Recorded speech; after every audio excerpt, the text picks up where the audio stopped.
Hello everyone, hope all of you are fine. Welcome to LIMS, Leiden Institute of Management and Sciences.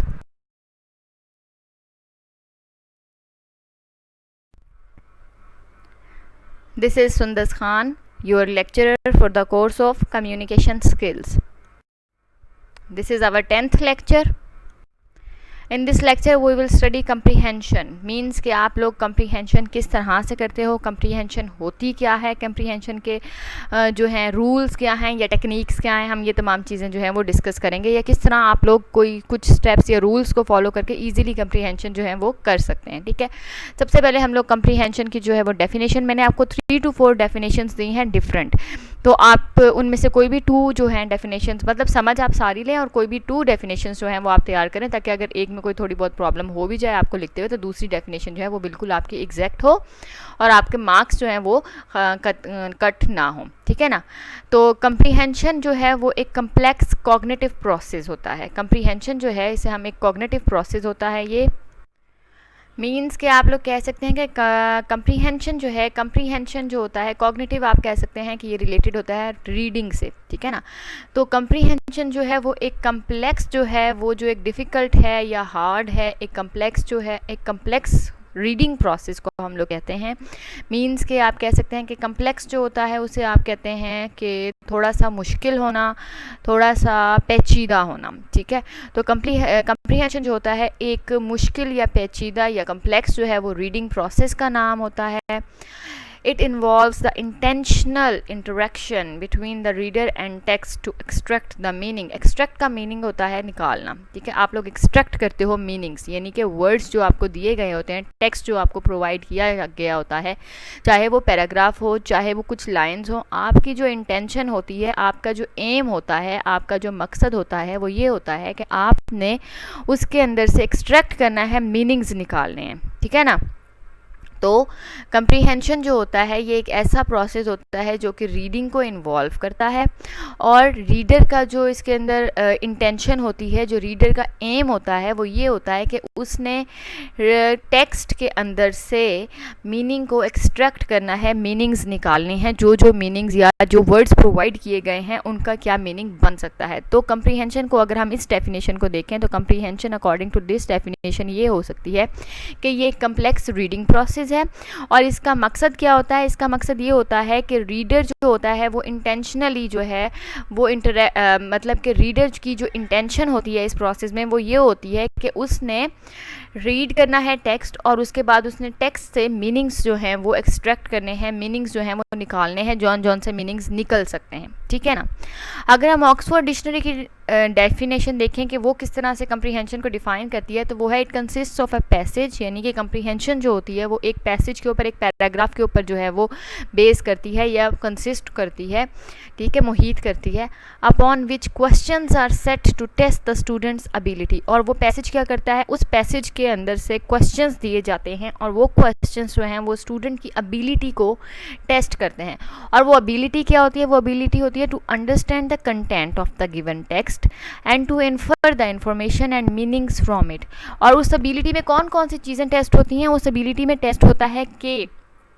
Student ने जो content provide किया गया था, जो passage provide किया गया था, जो पैराग्राफ प्रोवाइड किया गया था, उसको कितना समझ आया है ऑफ द गिवन टेक्स्ट, जो टेक्स्ट दिया गया था उसका जो मटेरियल था, जो मवाद था, जो कंटेंट था उसके अंदर, वो उसको कितना समझ आया है और वो उसमें से कितनी इन्फॉर्मेशन जो है वो इन्फर कर सकता है, कितने मीनिंग्स जो हैं वो एक्सट्रैक्ट कर सकता है, कितनी इन्फॉर्मेशन जो है वो उसमें से समझ सकता है, वो उसमें से निकाल सकता है। ठीक है,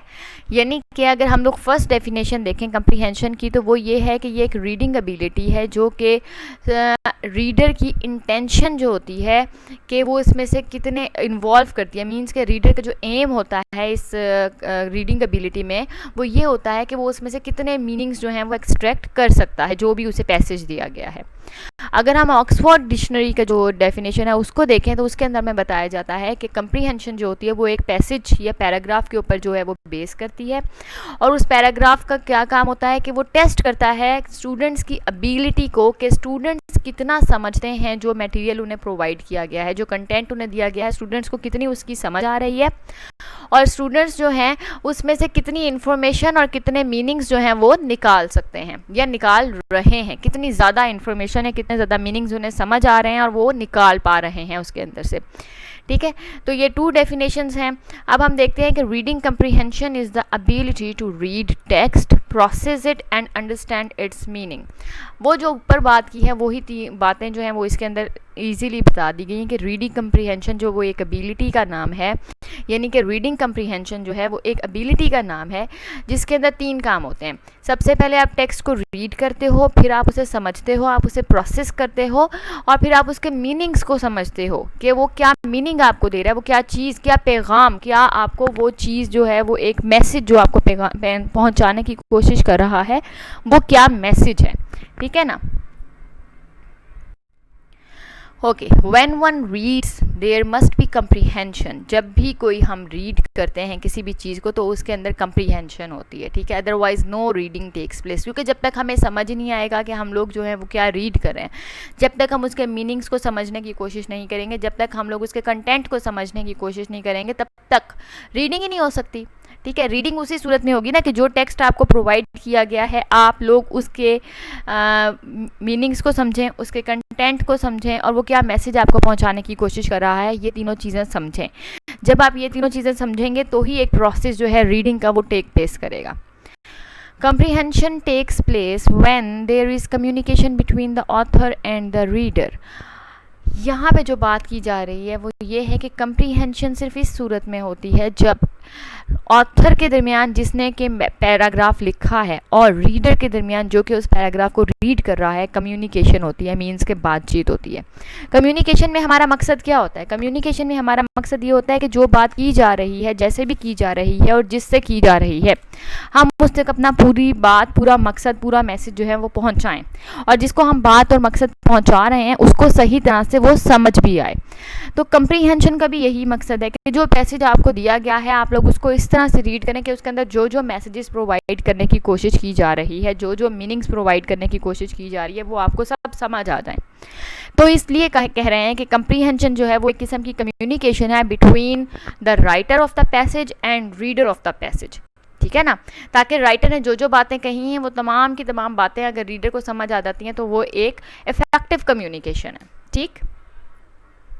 it is understanding what the author has written, means कि अब वो बता रहे हैं कि कौन कौन सी ऑथर और रीडर के दरमियान कंप्रीहेंशन जो होनी है वो कैसे होनी है, कि अंडरस्टैंडिंग होनी चाहिए ऑथर और रीडर के दरमियान कि ऑथर ने लिखा क्या है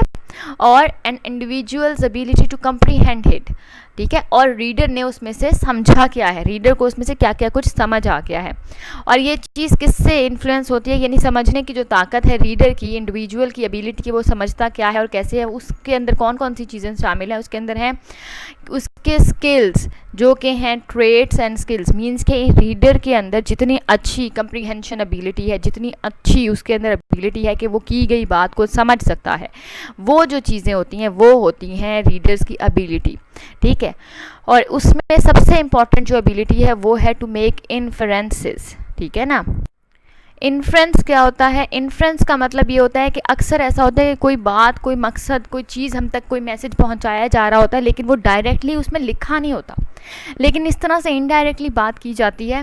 कि आप तक वो बात, वो मैसेज जो है वो पहुंच गया होता है। ठीक है, तो अब वो आप समझते हो या आप नहीं समझते, ये आप लोगों की एबिलिटी होती है, एबिलिटी टू मेक इन्फ्रेंसेस। ठीक है, अब अगर हम ये वाली डेफिनेशन देखें कंप्रीहेंशन की तो इसके अंदर क्या क्या चीज़ें इन्वॉल्व होती हैं। इसके अंदर तो सबसे पहले ये है कि राइटर और ऑथर, जो रीडर और ऑथर जो है, इनके दरमियान कम्युनिकेशन होनी चाहिए। ठीक है, अब वो कम्युनिकेशन किस बेस पे होती है? वो कम्युनिकेशन होती है कि राइटर ने जो कुछ लिखा है रीडर उसको किस तरह से अंडरस्टैंड करता है,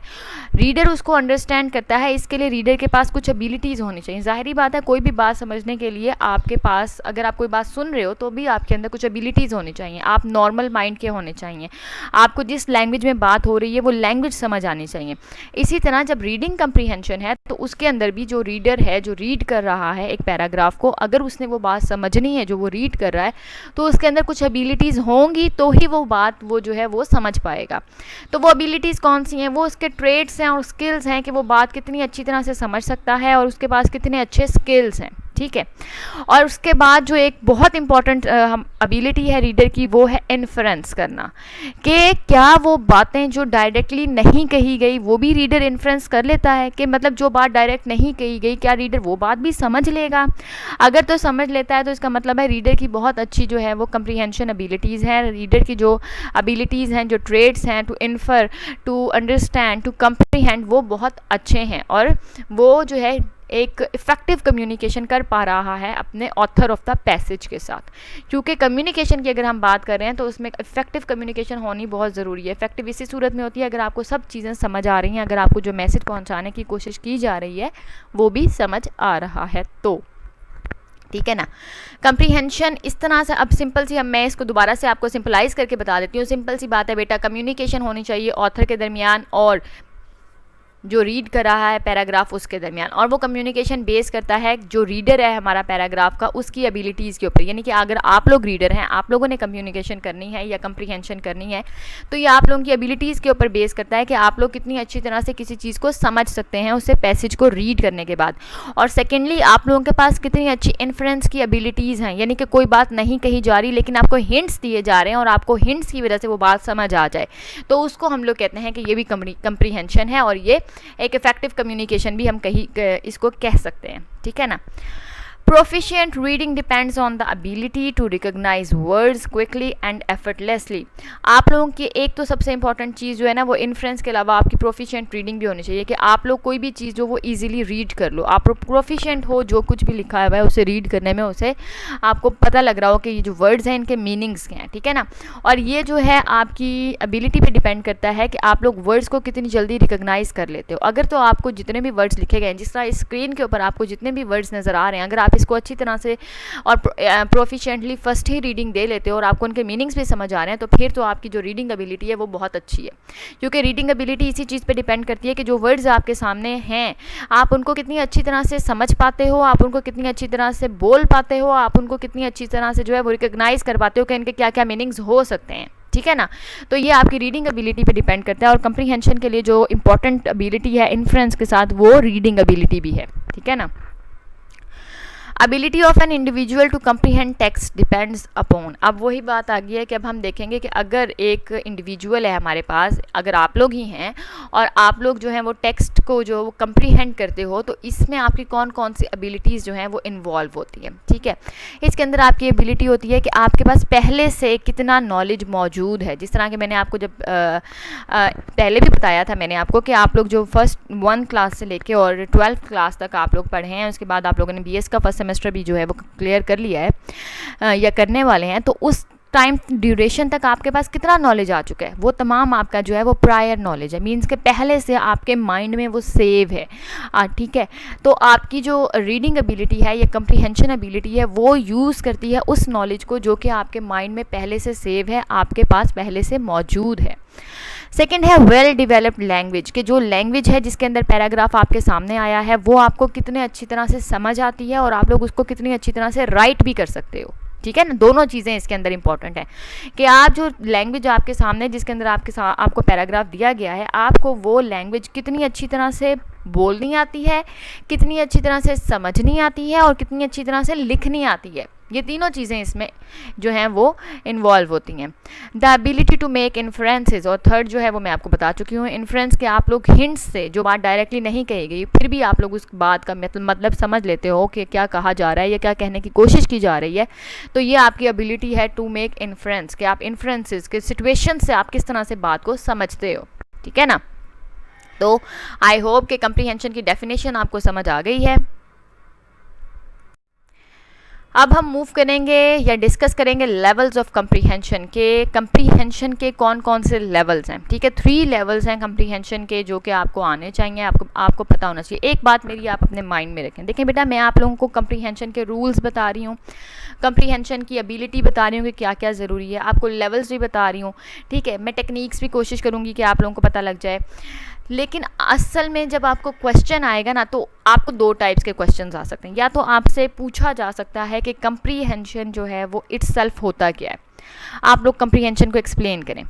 या कि फिर आपको पैसेज दिया जा सकता है कि आप उसकी कंप्रीहेंशन करें, कि आप उस पैसेज को रीड करें, उसको समझें, और आपको क्वेश्चंस दिए जाएंगे उसके एंड पे जो कि आपने सॉल्व करने होंगे। तो उन क्वेश्चंस को सॉल्व करने के लिए भी आपके पास ये तमाम चीज़ों का नॉलेज होगा, देन ही आप उसे सॉल्व कर पाओगे। ठीक है, समरी भी ऐसे ही थी, मैंने आपको समरी के रूल्स भी बता दिए थे, दैन मैंने आपको एक पैराग्राफ भी दिया था प्रैक्टिस के लिए कि आप उसको देखें, उसकी समरी करें। प्रेसी भी इसी तरह से होती है कि प्रेसी के भी मैंने आपको रूल्स बताए थे सारे, फिर मैंने आपको कहा था कि आप लोग उसको जो है पैसेज की प्रैक्टिस करें। और कंप्रीहेंशन में भी यही होता है कि अब हमें नहीं पता कि आपको किस तरह का जो है वो क्वेश्चन पेपर में आता है, इसलिए मैं आपको दोनों तरह से जो है वो बताने की कोशिश कर रही हूँ, ट्रेन करने की कोशिश कर रही हूँ, कि मैं आपको रूल्स वगैरह भी बता रही हूँ, ताकि अगर आपको वैसे ही जनरल क्वेश्चन आ जाता है कि कंप्रीहेंशन के ऊपर आप नोट लिखें तो आप वो भी लिख सकें, और अगर आपको पैराग्राफ दे दिया जाता है कि आप इसकी कंप्रीहेंशन करें तो आप वो भी कर सकें। ठीक है ना, तो माइंड में रखें कि आपको दोनों तरह के क्वेश्चंस आ सकते हैं, समरी में भी, प्रेसी में भी, और कंप्रीहेंशन में भी। अब हम लेवल्स डिस्कस कर लेते हैं। लेवल्स ऑफ कंप्रीहेंशन 3 होते हैं। सबसे पहले लिटरल होता है, रीडिंग द लाइंस, मीन्स कि जिस तरह आप स्क्रीन के ऊपर आपको जो नज़र आ रहा है आप इसको रीड कर लो तो ये आपकी लिटरल रीडिंग हो जाएगी। ठीक है ना, लिटरल कंप्रीहेंशन हो जाएगी कि जो भी लिखा हुआ है आपको उसका मतलब समझ आ रहा है। देन होती है इन्फरेंशियल, जिसमें रीडिंग बिटवीन लाइन्स होता है कि जो बात नहीं कही गई लेकिन हिंट किया जा रहा है या सिचुएशन से समझाने की कोशिश कर रही है आपको, वो भी समझ आ जाए। देन होता है क्रिटिकल रीडिंग या क्रिटिकल कंप्रीहेंशन। इसके अंदर क्या होता है, रीडिंग बियॉन्ड द लाइंस, यानी कि आप इसके अंदर वो चीज़ें भी निकालने की कोशिश करते हो, वो मीनिंग्स भी बताने की और निकालने की कोशिश करते हो जो कि लाइंस में लिखा ही नहीं है। ठीक है, आप उसको एनालाइज करते हो टेक्स्ट को, कि आप उसको देखते हो कि इसके अंदर ये होना चाहिए था या नहीं होना चाहिए था। ठीक है ना, आप ये चीज़ें जो हैं वो क्रिटिकली एक चीज़ को आप देखते हो। चलें जब हम लिटरल लेवल को देख लेते हैं कि लिटरल लेवल में क्या क्या चीज़ें होती हैं। देखें, इसके अंदर फैक्ट्स होते हैं, डिटेल होती हैं, सुपर सरफेस अंडरस्टैंडिंग होती है, क्योंकि ये जो है सब जो कुछ लिखा हुआ है जस्ट उसी की ना आप लोगों ने रीडिंग करनी है। तो अगर आपको फैक्ट्स एंड डिटेल्स बताई जा रही हैं तो वो अपने माइंड में रखें आप। अगर आपको सरफेस अंडरस्टैंडिंग है, यानी कि जो भी लैंग्वेज आपको इतनी अच्छी आती है, लैंग्वेज के जो कुछ लिखा हुआ है आपको उसके मीनिंग्स भी समझ आ रहे हैं और आपको जो है उसमें कोई मसला नहीं है, तो फिर वो भी एक अच्छी बात है, सरफेस अंडरस्टैंडिंग है आपकी। और जो है रोट लर्निंग का मतलब ये होता है, मतलब इसका ये होता है रोट लर्निंग का, कि जो भी बात कही गई है ना या लिखी गई है, यानी कि यही जिस तरह से आपको अपने सामने जो है लाइंस नज़र आ रही हैं, आप इसको रिपीट करें, आप इसको अगेन एंड अगेन जो है वो रीड करें, ताकि ये जो है लाइंस आपके माइंड में बाय रेपिटेशन जो है वो जो सेव हो जाएंगी। यानी कि रोट लर्निंग का मतलब होता है रिपीट करना, एक चीज़ को अगेन एंड अगेन रीड करना, बार बार उसको रिपीटिव रीडिंग्स देना, इस तरह से वो आपके माइंड में जो है वो सेव हो जाती है।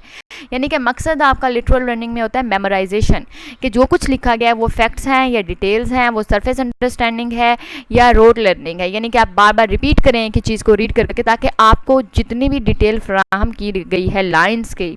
जितना भी पैसेज आपको पहुँचाया गया है जो आपके सामने है, वो आपके माइंड में सेव हो जाए। क्योंकि आपने क्वेश्चन के आंसर्स करने हैं ना, तो जब आपके माइंड में एक चीज़ सेव हो जाएगी ना, तो जब आप क्वेश्चन रीड करोगे ऑटोमेटिकली आपका माइंड उस जगह पर जाएगा जहां आपने वो लाइंस रीड की होंगी जो कि उस क्वेश्चन का आंसर होंगी। ठीक है, तो इसलिए मेमोराइजेशन। अब ये नहीं कि आप रट्टा लगाने बैठ जाओ, नहीं, क्योंकि आपके पास पेपर में टाइम कम है, तो आप 2 या 3 रीडिंग्स दें उसे फ़ौरन, और इस तरह से दें कि आपको याद रहे कि आप जो पढ़ रहे हैं वो क्या पढ़ रहे हैं। ठीक है, आपको समझ आ रही है जो आप पढ़ रहे हैं वो आप क्या पढ़ रहे हैं, उसका क्या मतलब है, ताकि आप उसका आंसर जो है जब आप आंसर्स ढूंढें क्वेश्चंस के तो आपको ईजिली मिल जाए। requires the reader to remember or recall facts explicitly or directly found in the material read, यानी कि आपको यहाँ पे रिक्वायरमेंट क्या होती है लिटरल लेवल में, ये होती है कि जब आप लोग कोई चीज़ रीड करते हो तो रीड करने से जब आपके माइंड में एक चीज़ आ गई है तो आप उसको एक्सप्लिसिटली जो है वो फैक्ट्स और फिगर्स रिकॉल करें। एक्सप्लिसिटली का मतलब ये है कि आपको कोई डाउट या कन्फ्यूजन ना हो, क्योंकि आपने अभी तो रीड किया है, आपने 5 to 4 मिनट्स पहले उसको रीडिंग दी है 2 या 3 टाइम्स पैसेज को, तो जब आप उसके क्वेश्चंस के आंसर्स ढूंढ रहे हो तो अब आप लोगों को इसमें कोई प्रॉब्लम या कन्फ्यूजन या डाउट नहीं होना चाहिए, आपको फ़ौरन से रिकॉल हो जाना चाहिए कि कहाँ वो फैक्ट्स हैं, कौन सी चीज़ थी और कैसी थी, और आपको वो अपने माइंड में रिमेंबर रखने के लिए इसीलिए कहा गया कि आप अपने माइंड में वो चीज़ बिठाने की कोशिश करें जो आप रीड कर रहे हैं, समझने की कोशिश करें जो आप रीड कर रहे हैं, ताकि जैसे ही आपको रिक्वायरमेंट हो, जैसे ही आपको क्वेश्चन का आंसर करना हो, तो आपको याद रहे कि आप वो फैक्ट्स और फिगर्स कौन से थे और क्या बात थी, और आपके जो है कोई कन्फ्यूजन जो है वो ना हो, और directly found in the read material, यानी कि या कि फिर आपको डायरेक्टली नज़र आ जाए कि हाँ जी ये देखें ये फैक्ट्स और फिगर्स हैं जो कि आपने अपने आंसर में लिखने हैं, जो कि आपसे क्वेश्चन पूछा गया है उससे रिलेटेड। इन्फ्रेंशियल रीडिंग अगर हम देखें कि इन्फ्रेंशियल रीडिंग या इन्फ्रेंशियल कंप्रीहेंशन जो आप लोगों ने करनी है, मीन्स कि इन्फ्रेंशियल रीडिंग आप करेंगे तो वो किस तरह से होनी चाहिए, तो ये हम ऑलरेडी मैं आपको इसके बारे में थोड़ा सा बता चुकी हूँ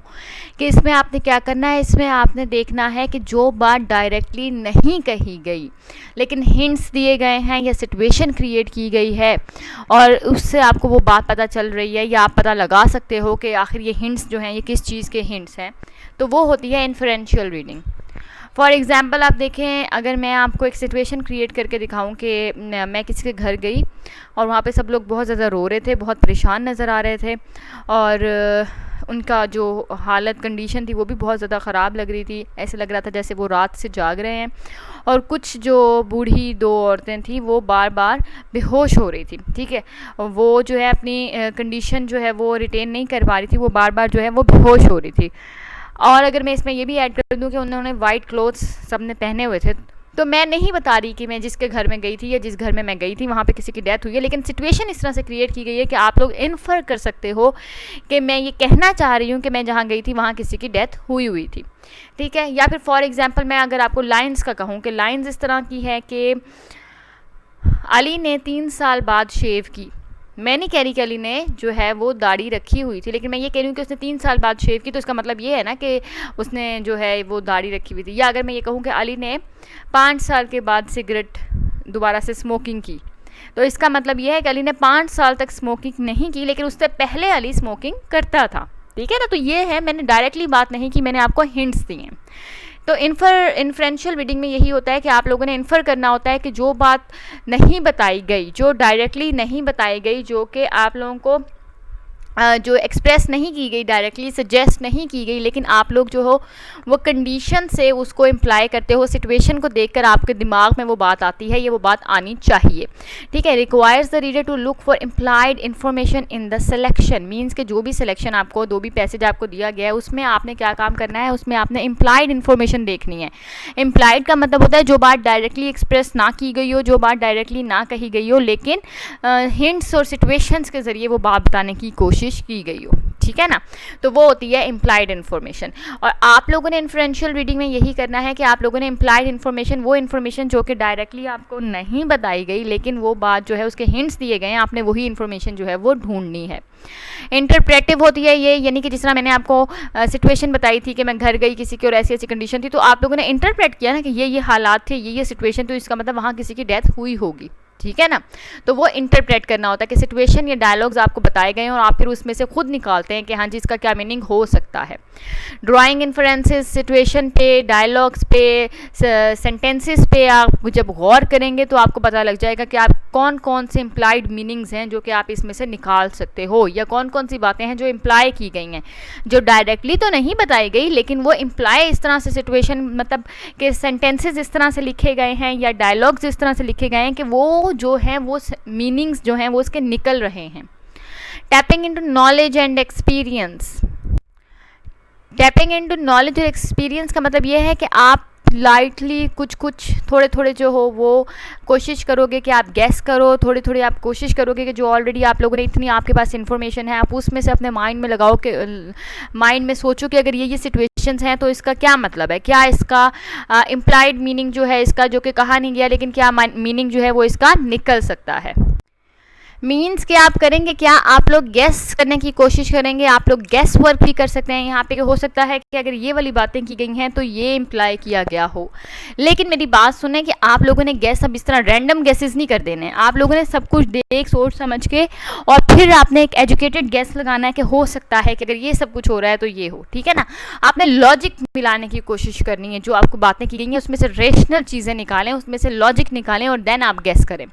जो आपके पास इतना नॉलेज है ऑलरेडी पुराना, जो आपके पास इतना एक्सपीरियंस है रीडिंग का, उसको जो है वो आप यूज़ करें,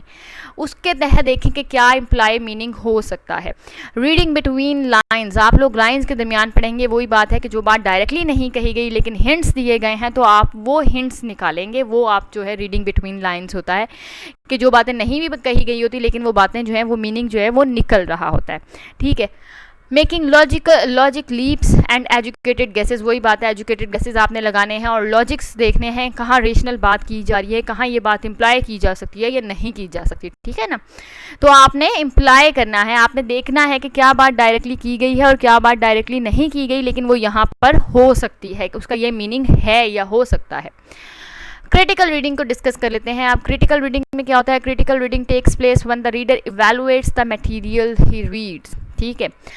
जब रीडर इवैल्यूएट करता है कि ये जो लिखा गया है ये कैसे लिखा गया है, किस तरह से लिखा गया है, या अगर एक ऑथर जो है वो एक बात करने की कोशिश कर रहा है तो वो ये बात करने की कोशिश क्यों कर रहा है या किस तरह से ये बात करने की कोशिश कर रहा है, तो वो होती है एक किस्म की क्रिटिकल रीडिंग।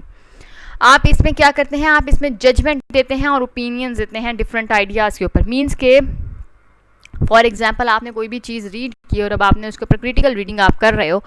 तो आप डिस्कस कर सकते हो कि ये जो डायलॉग्स लिखे गए हैं, अगर ये डायलॉग्स ना भी लिखे जाते तो भी ये जो सी रीडिंग थी ये अच्छी हो जानी थी, या ये जो बुक है, ये जो पैसेज है, ये अच्छा हो सकता था। या कि फिर आप कह सकते हो कि हो सकता है ये जो पॉइंट्स यहाँ पे लिखे गए हैं ये इस तरह से ना लिखे जाते, किसी और तरह से लिखे जाते,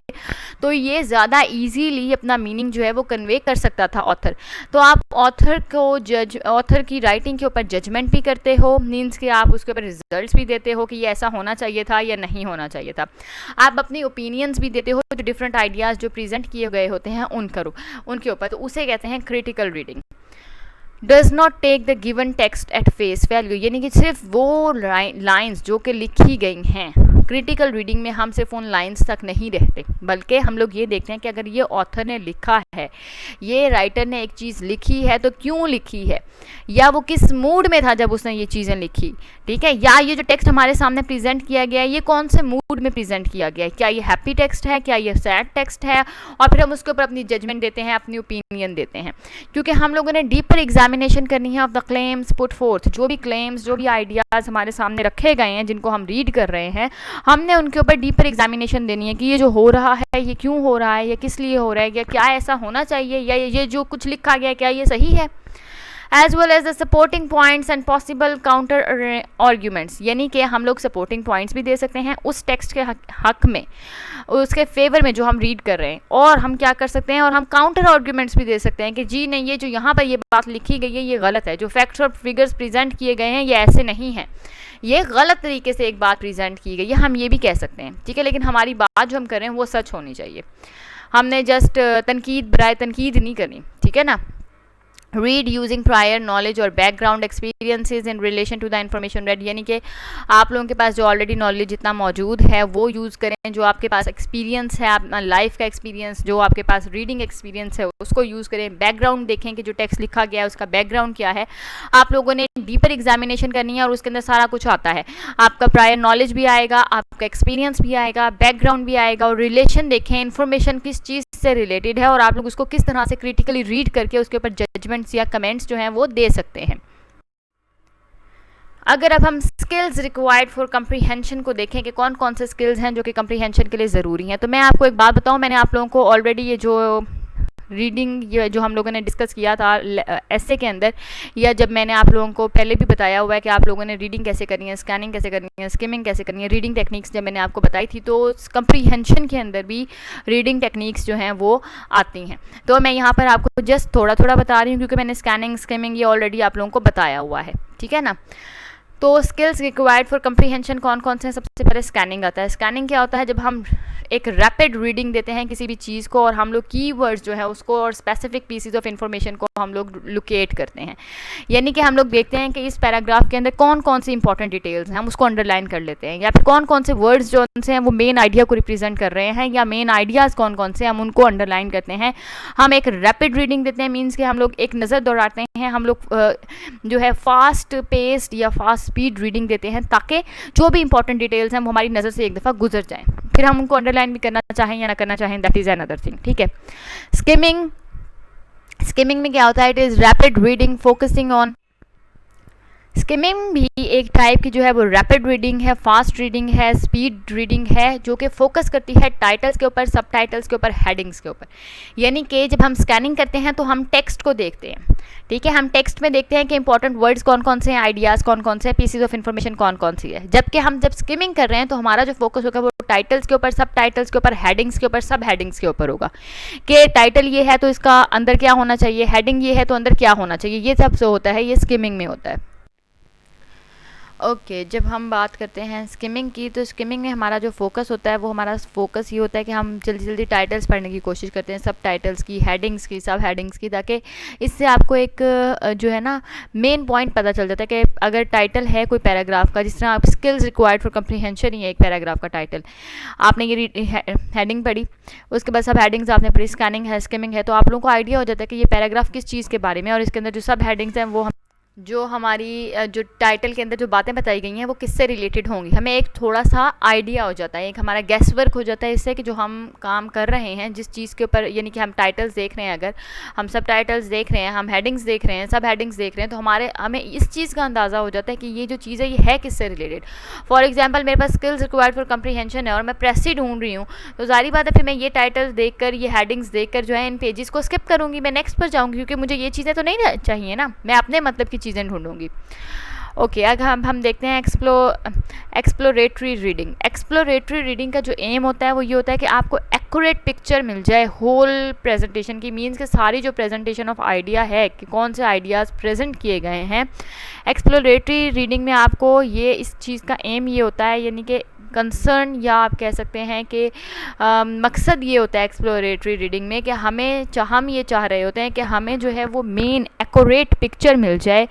उस आइडिया की जो कि प्रेजेंट किया गया है, ठीक है, हमें एक मेन आइडिया मिल जाए, हमें एक समझ आ जाए कि ये जो आइडिया प्रेजेंट किया गया है ये कौन सा आइडिया है, ये किस टाइप का और कौन सा आइडिया जो है वो इस जगह पर प्रेजेंट किया गया है। एक्सप्लोरेटरी रीडिंग में हम लोग ये देखते हैं। फॉर एग्जांपल आपको मोबाइल के यूजेस और मिस यूजेस बताए गए हैं, ठीक है, तो जब मोबाइल की हेडिंग दी गई है आप देखोगे आपका कंसर्न मोबाइल से ही है, आप देख रहे हो, फिर आप एक्सप्लोरेटरी रीडिंग करोगे तो आपको पता लग जाएगा कि इसके अंदर जो है, अच्छा इसके अंदर दो सब हेडिंग्स हैं, एक यूजेस हैं और फिर मिस यूजेस हैं, और अगर आप यूजेस देखोगे तो उसमें आपको एक पिक्चर मिल जाएगी, एक्यूरेट पिक्चर के किस टाइप के यूजेस बताए गए हैं, कितने यूजेस बताए गए हैं, ठीक है ना। तो एक्सप्लोरेटरी रीडिंग में आपको इस तरह की इन्फॉर्मेशन मिलती है कि मेन आइडिया क्या है, यानी कि मोबाइल पे ही बात हो रही है लेकिन मोबाइल पे भी फर्दर किस चीज़ पे बात हो रही है, यूजेस पे, मिस यूजेस पे, ठीक है, अगर यूजेस पे बात हो रही है तो वो कौन से यूजेस हैं, दैट इज़ एक्सप्लोरेटरी रीडिंग। चलें जी क्लोज रीडिंग की बात करते हैं। क्लोज रीडिंग क्या होती है, इसमें क्या होता है, हम मैक्सिमम अंडरस्टैंडिंग करते हैं आइडियाज़ की और देयर रिलेशनशिप, मींस कि हमारे पास जितने भी आइडियाज़ प्रेजेंट किए गए हैं एक पैसेज के अंदर, पैराग्राफ के अंदर, हम ये देखते हैं वो रीड करके कि इनका आपस में क्या रिलेशनशिप है। जितने भी आइडियाज़ हैं ना हमारे पास, 1 हैं, 2 हैं, 3 हैं, जितने भी आइडियाज़ हैं, हमारा जो है क्लोज रीडिंग में मकसद ये होता है कि हम उनका आपस में रिलेशनशिप देखते हैं कि इन सब का आपस में क्या रिलेशनशिप है, क्या इन दूसरों का इन सब का आपस में कोई रिलेशनशिप है या नहीं है, ठीक। क्रिटिकल रीडिंग की बात करें तो क्रिटिकल रीडिंग में यही होता है कि हम एनालाइज करते हैं, एवेलुएट करते हैं टेक्स्ट को, हम उसके ऊपर अपनी जजमेंट्स देते हैं, हम जो है उसके ऊपर ओपिनियन देते हैं अपने, हम उनके बारे में बताते हैं कि ये ऐसा होना चाहिए था, या नहीं होना चाहिए था, ये सही है या नहीं है, ठीक है, हम इस तरह के क्वेश्चंस करते हैं।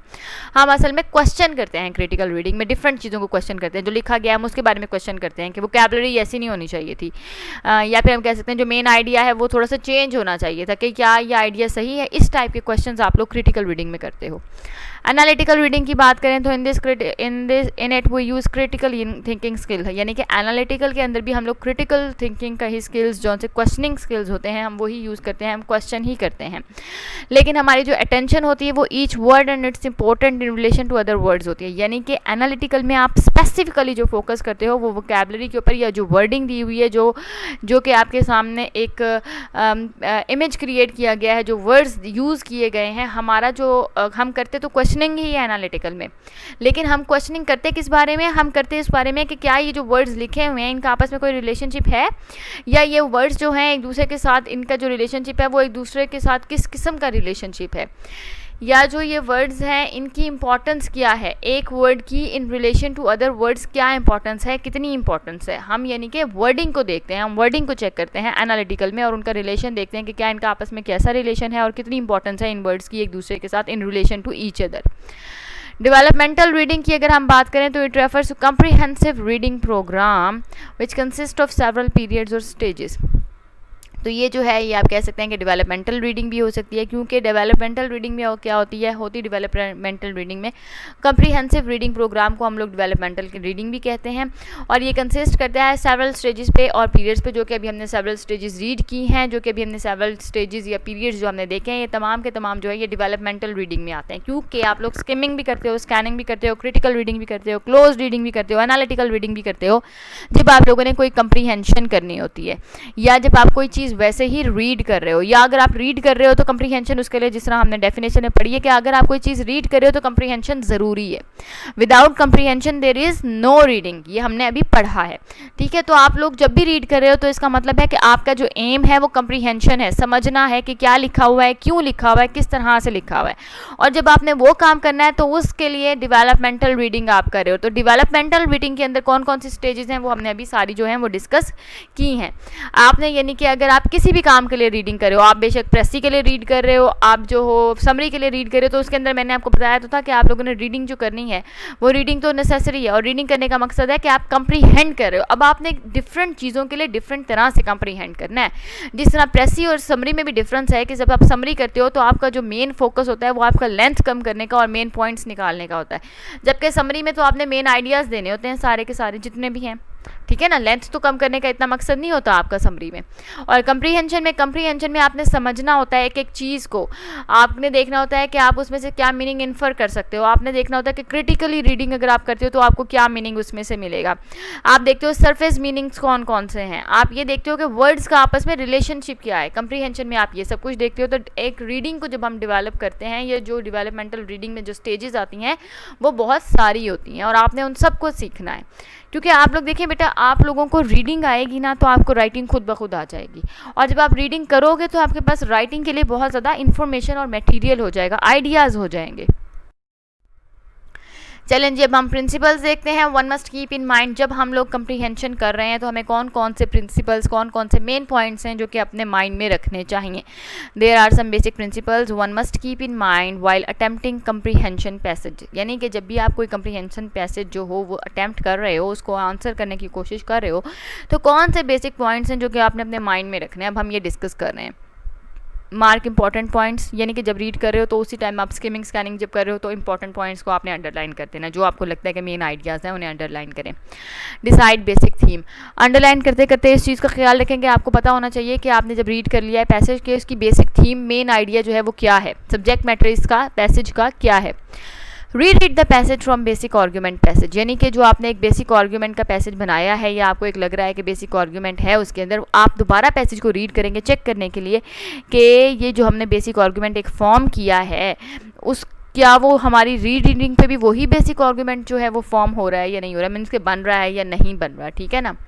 Keep your brain activity involve, means कि आपने अपने ब्रेन को हाईली एक्टिव रखना है जब आप कंप्रीहेंशन के लिए रीडिंग कर रहे हैं, क्योंकि आपका ब्रेन एक्टिव रहेगा तो ही जो आपके पास प्रायर नॉलेज है, जो बैकग्राउंड है, जो सेटिंग और इन्फर करना है आपने मीनिंग, वो तमाम चीज़ें आप लोग कर सकोगे, अदरवाइज नहीं।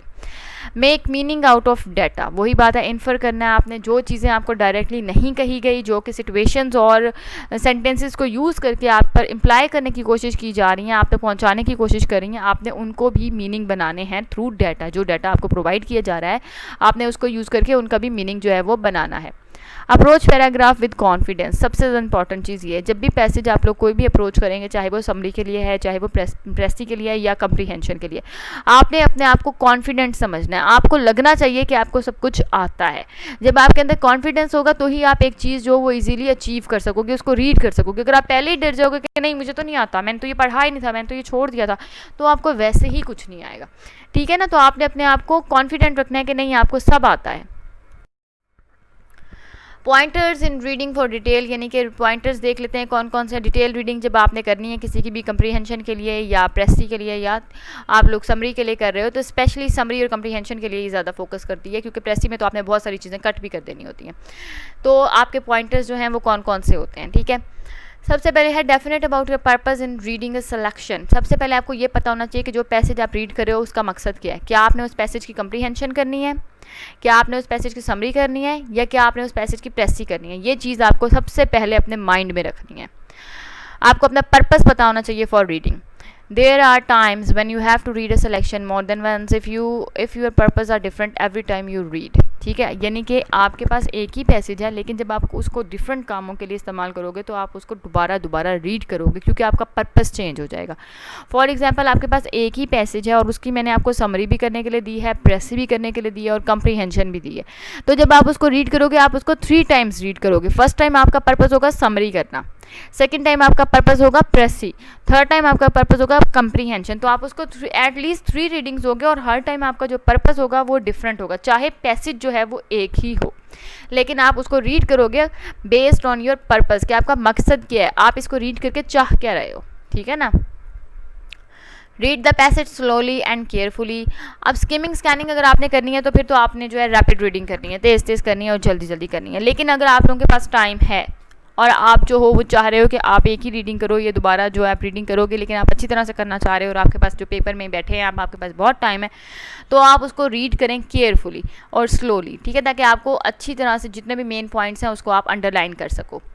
Remember the details in relation to ideas you want to remember rather than as isolated bits of information. एक चीज़ यहाँ पे आपने माइंड में रखनी है, जब आप मेमोराइजेशन कर रहे हैं यहाँ पर, यानी कि आप रीड कर रहे हो स्लोली और केयरफुली ताकि आपके माइंड में चीज़ बैठ जाए, तो उस टाइम आपका जो पर्पज़ है वो ये है कि आपने जो डिटेल्स हैं उसको in relation to different ideas और मेन आइडिया के साथ जो है वो रिलेट करके उन डिटेल्स को अपने माइंड में बिठाना है. उन्हें एक स्पेसिफिक मीन्स कि ये नहीं मेन जो कुछ इंपॉर्टेंट चीज़ आपको लग रही है उसको अलग अलग करके आपने पॉइंट में नहीं, माइंड में नहीं बिठा लेना, बल्कि उन तमाम चीज़ों को एक रिलेट करके कि मेन आइडिया ये है तो उसकी ये सपोर्टिंग डिटेल्स हैं, आपने इस तरह से उसे अपने माइंड में मेमोराइज करना है. ये नहीं कि मेन आइडिया ये है, अच्छा ये भी पॉइंट है, अच्छा ये भी पॉइंट है, अच्छा ये भी पॉइंट है, इस तरह सेपरेट करके ना करें. इस तरह आपको भूल भी जाएंगी अक्सर चीज़ें. जब आप उनको एक दूसरे के साथ रिलेट करेंगे और माइंड में बिठाएंगे तो वो बहुत ईजी हो जाएगा आपके लिए. Be able to distinguish main और big ideas from sub ideas. आपको इतना इस काबिल होना चाहिए, आपको अपने आप को इस काबिल बनाना पड़ेगा विद एक्सपीरियंस विद प्रैक्टिस, कि आपको पता लग जाए रीड करने पर कि आप लोग मेन आइडिया रीड कर रहे हो या आप लोग जो हो वो कोई बिग आइडिया है. डिफरेंट आइडियाज़ हैं पैराग्राफ के अंदर, कितने आइडियाज़ हैं, कौन सा मेन आइडिया है, कौन सा जो है वो सब आइडिया है, कौन सा मेन आइडिया है, कौन सी सपोर्टिंग डिटेल्स है. आपको ये डिफरेंस आना चाहिए. When you know the main ideas, it is easier to remember the supporting details. जाहिर सी बात है, जब आपको मेन आइडिया पता लग जाएगा तो आपको पता लग जाएगा कि कौन कौन सी सपोर्टिंग डिटेल्स है, यानी कि कौन कौन सी इन्फॉर्मेशन जो है वो इस मेन आइडिया को सपोर्ट कर रही है. इसलिए मेन पर्पस जो आपका होता है फर्स्ट रीडिंग में वो यही होता है कि आप लोकेट कर लो मेन आइडियाज़ और थीम जो है वो कौन कौन सी हैं. अच्छा जी, गुड कंप्रीहेंशन रिक्वायर्स. अब गुड कंप्रीहेंशन के लिए कौन कौन सी चीज़ें रिक्वायर होती हैं, यहाँ पर आप एक चीज़ अपने माइंड में बिठा लें बेटा. आपसे क्वेश्चन पूछा जा सकता है what is SQ3R, what is S1 and ERRQ. ठीक है, आपसे इन तीनों से क्वेश्चन, तीनों में से क्वेश्चन पूछा जा सकता है. आपसे क्वेश्चन पूछा जा सकता है कि right a note on SQ3R, right a note on SRN और S1, और उसके बाद आपसे ये भी क्वेश्चन पूछा जा सकता है कि एक्सप्लेन ERRQ. तो आपको ये तमाम चीज़ें पता होंगी तो ही आप एक्सप्लेन कर सकोगे, अदरवाइज़ नहीं. ठीक है ना. तो सबसे पहले हमारे पास आता है SQ3R में सर्वे. सर्वे करने का मतलब ये है कि पहले आप सर्वे करोगे, आप रीड करोगे किस टाइप की इन्फॉर्मेशन आपको प्रोवाइड की गई है. ठीक है, देन आप उसको क्वेश्चन करोगे, उसके बारे में क्वेश्चंस करोगे, उससे रिलेटेड क्वेश्चंस करोगे. ठीक है, देन आप उसको रीड करोगे. आपने रीडिंग कर ली, देन आपने उसको रिसाइट करना है. रिसाइट करने का मतलब क्या है कि अब आप जब रीड कर रहे हो तो आप उनका एक दूसरे के साथ रिलेशन बना रहे हो, आप उनका एक दूसरे के साथ कनेक्शन बनाने की कोशिश कर रहे हो.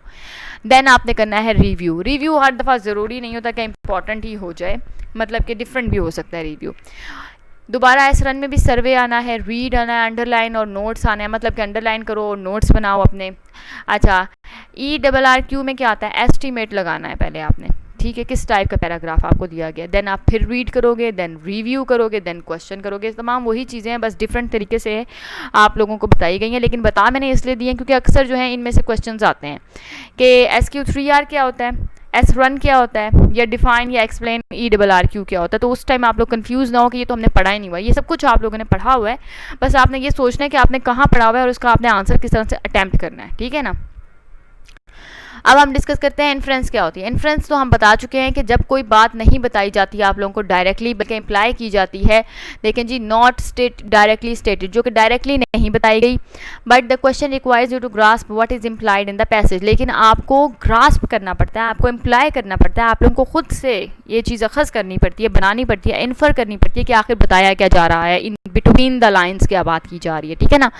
फॉर एग्जाम्पल मैंने आपको यहाँ पर डिफरेंट टाइप के क्वेश्चंस दे के एग्जाम्पल देने की कोशिश की है ताकि आपको इन्फ्रेंस जो है वो समझ आ जाए। What does the author mean by, यानी कि ऑथर ने नहीं बताया आई मीन बाय, लेकिन सेंटेंसेस आपको पता लग जाएगा कि इस पैराग्राफ में ऑथर का मकसद क्या है बताने का, ठीक है ना।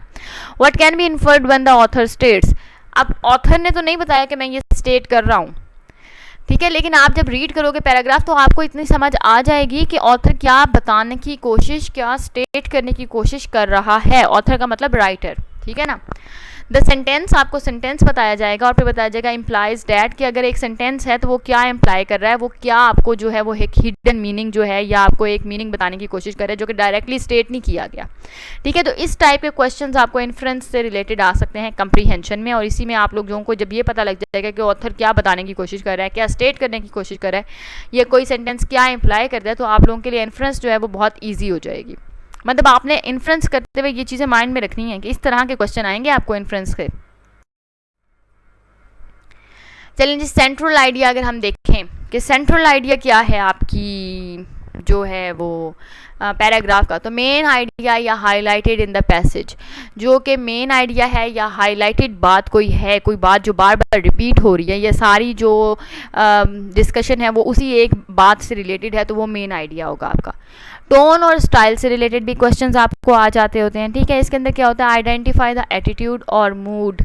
ऑफ द ऑथर और द पैसेज और a specific part of the passage. वही बात मैंने आपको कही थी कि टोन और स्टाइल में अक्सर आपसे पूछा जाता है कि आप जो रीड कर रहे हो उस पैसेज की टोन कैसी है, क्या वो एब्यूसिव है,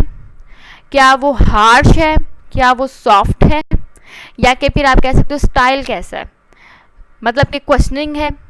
या फिर एक्सप्लेनेटरी स्टाइल है, ठीक है ना, किस किस्म का स्टाइल है जिसमें बात की जा रही है। या कि फिर ये भी पूछा जा सकता है कि एटीट्यूड क्या था ऑथर का जिसने बात की है, वो किस किस्म के मूड में था, सॉरो था,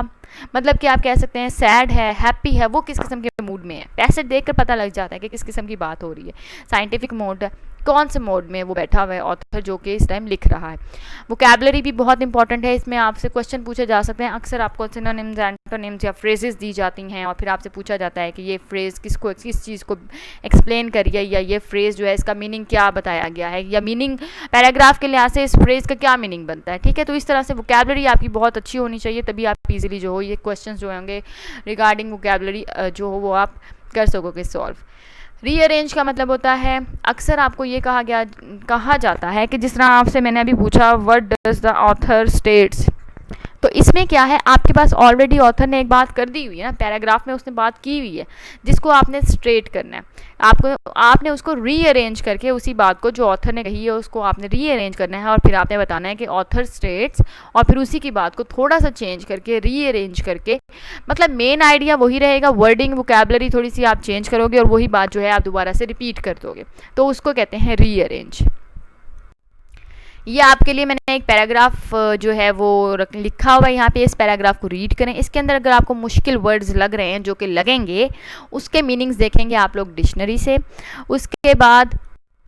ये देखें, ये पैराग्राफ है सारा का सारा कंप्लीट, ये इसके मीनिंग्स देखें, जो भी समझ नहीं आता उसके मीनिंग्स आप देखेंगे डिक्शनरी में से। अक्सर अब आपका मकसद क्या है इसको रीड करने का,